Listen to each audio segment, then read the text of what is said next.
नमस्कार, आप सभी के अपने चैनल जय गुरुदेव उत्तराखंड पर एक बार फिर से बहुत बहुत स्वागत है। आशा करते हैं कि आप और आपके परिजन सभी स्वस्थ होंगे। इसी कामना के साथ बढ़ते हैं आज के अद्भुत क्रमांक की ओर। आज के इस अद्भुत क्रमांक में आज आपको कुछ ऐसे तथ्यों के बारे में, कुछ ऐसी जानकारी के बारे में अवगत कराएंगे जो कि आपकी संपूर्ण हर तरह की मनोकामना जो आपके मन में ईश्वर के लिए या जो भी आपने सोचा है जीवन में प्राप्त करने के लिए, वे जीवन में कैसे आप प्राप्त कर सकते हैं, ईश्वर की कृपा जीवन में कैसे आ सकती है। महाराज जी से जुड़ने वाले प्रत्येक भक्त के मन में जो मनोफल, जो मनोकामना ईश्वर से, महाराज जी से आप चाहते हैं, वे जीवन में कैसे लेकर आएं, इसके प्रति आज हम आपको जानकारी से अवगत कराएंगे। तो आइए बिना समय व्यर्थ किए हुए लेकर चलते हैं आपको आज के अद्भुत क्रमांक की ओर। महाराज जी इतने दयालु हैं, महाराज जी की कृपा इतनी अमोघ है। महाराज जी के साथ जुड़ने वाले प्रत्येक अनन्य भक्त के लिए एक बात जानना परम आवश्यक है कि महाराज जी के हृदय को जीतना बहुत आसान कार्य है। और यदि महाराज जी के हृदय को आप स्पर्श कर लेते हैं अपनी प्रार्थना से, अपनी भक्ति से, अपनी श्रद्धा से, तो आप जीवन में अपनी प्रत्येक बात महाराज जी से आसानी से मनवा सकते हैं। महाराज जी इतने दयालु हैं। सबसे पहले तो हमें यही बात समझनी होगी कि महाराज जी के साथ जुड़े कैसे। जुड़ने का आशय यहाँ पर यह नहीं है कि आपने महाराज जी को प्रार्थना कही और कार्य हो गया, क्योंकि ये इसलिए भी थोड़ा जटिल हो जाता है क्योंकि जब तक, मैंने आपको बताया है प्रत्येक विशेषांक में कि जब तक बात हृदय से नहीं कही जाएगी तब तक वे बात स्वीकार नहीं होती है। इसीलिए आपको जुड़ने का आशय यहाँ पर यही है कि सहृदय जुड़ना है। सहृदय का आशय है कि आप अंतर मन से तत्पर हो जाएं महाराज जी को प्राप्त करने के लिए। तो इतना ये आसान कार्य है, बहुत मुश्किल कार्य नहीं है। तो महाराज जी से जुड़ने के लिए बहुत सी ऐसी बातें मैंने आपको पिछले कई विशेषांकों में बताई है।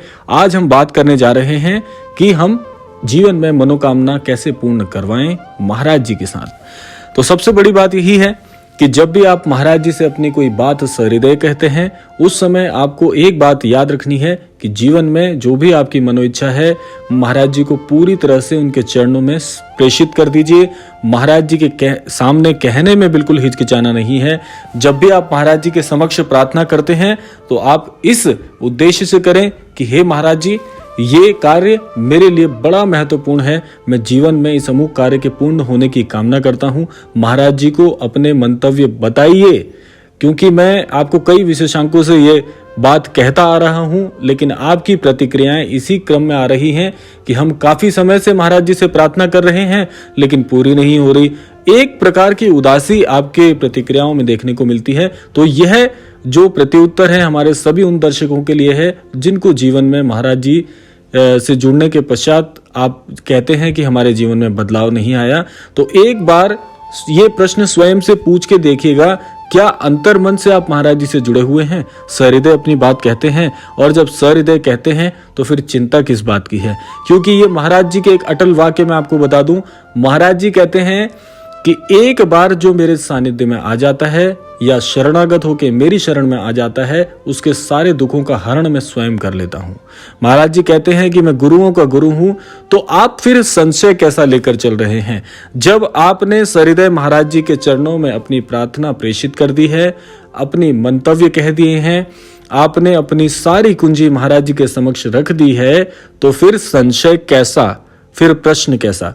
तो प्रश्न मत करिए, बस भूल जाइए अपनी बात कहकर। और महाराज जी इतने चतुर हैं, महाराज जी इतने दयालु हैं कि वे जानते हैं किस भक्त को क्या और कितना प्रदान करना है। तो महाराज जी इस कार्य में निपुण हैं, तो आपको संशय करने की आवश्यकता नहीं है।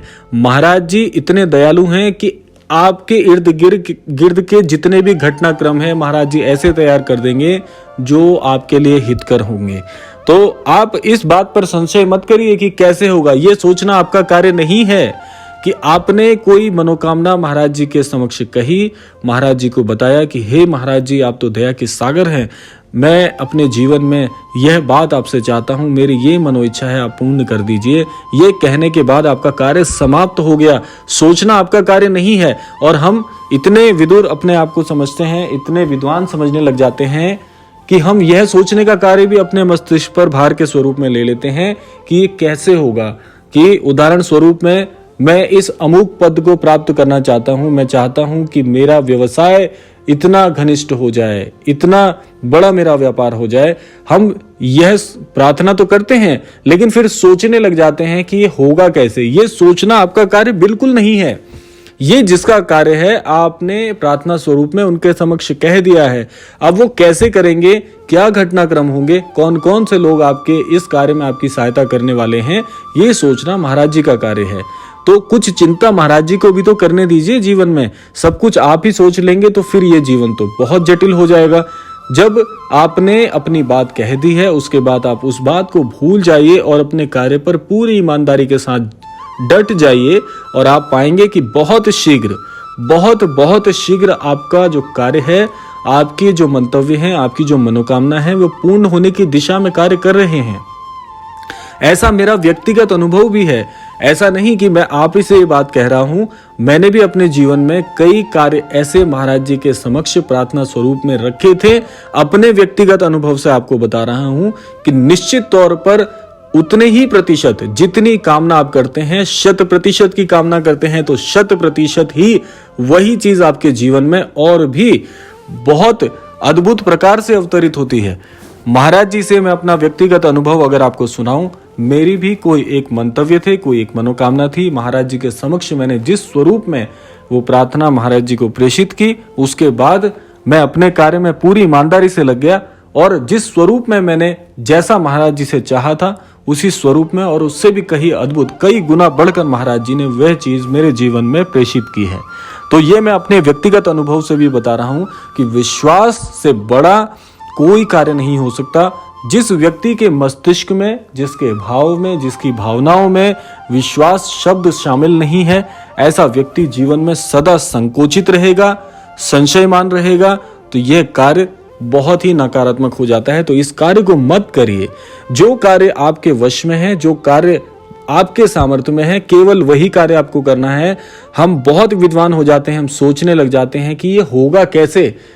यह आपका कार्य नहीं है, यह कार्य स्वयं महाराज जी का है। बहुत भली भांति जानते हैं कि उस उक्त कार्य को, उस आपकी उक्त मनोकामना को कैसे, किस स्वरूप में, कब संपूर्ण करना है। तो इसीलिए कभी भी संशयमान मत बनिए, विद्वान बनिए। और जो व्यक्ति आस्थावान होते हैं, मुख्यतः मैं एक बात कहना चाहूंगा, इसको आप रेखांकित कर सकते हैं कि जो व्यक्ति आस्थावान होते हैं, जीवन में ऐसे व्यक्तियों के लिए असंभव नाम का शब्द कभी जनित नहीं होता है। इसीलिए जीवन में महाराज जी से जुड़ने वाले प्रत्येक अनन्य भक्त को एक ही बात कहना चाहूंगा, जीवन से असंभव शब्द को हटा दीजिए। असंभव जैसा कुछ नहीं होता।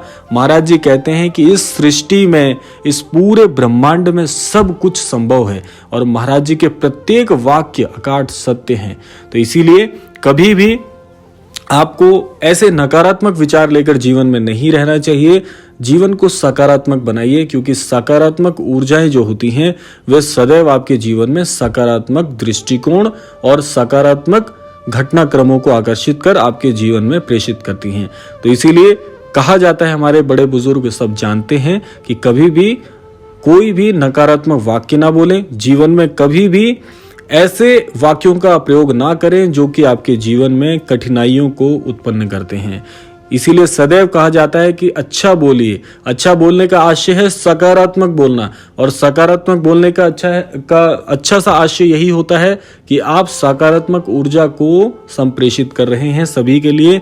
इसीलिए अच्छा बोलेंगे, सकारात्मक बोलेंगे तो आपके मुख से औरों के लिए भी सकारात्मक प्रार्थनाएं निकलेंगी और आपके द्वारा कई जनों का आप बहुत भला कर सकते हैं। तो ऐसी वाणी होनी चाहिए। इसीलिए वाणी को सौम्य रखिए और वाणी को सकारात्मक रखिए, आस्थावान रखिए। ईश्वर सदैव आपका कल्याण करेंगे। इसी कामना के साथ यह जो विशेषांक है समाप्ति की ओर आ चुका है। समय आ गया है विदा लेने का। विदा लेने से पूर्व समय है प्रार्थना का। आज के इस क्रमांक से मैं सभी अनन्य दर्शकों के लिए यह प्रार्थना करना चाहूंगा कि महाराज जी सभी को सन्मति दें, सद्बुद्धि दें, सभी को आस्थावान बनाएं, सभी का कल्याण हो। इस संपूर्ण सृष्टि में शांति बनी रहे, इसी कामना के साथ विदा लेते हैं। मिलते हैं अगले क्रमांक में। तब तक के लिए जय श्री राम, जय गुरुदेव, जय उत्तराखंड।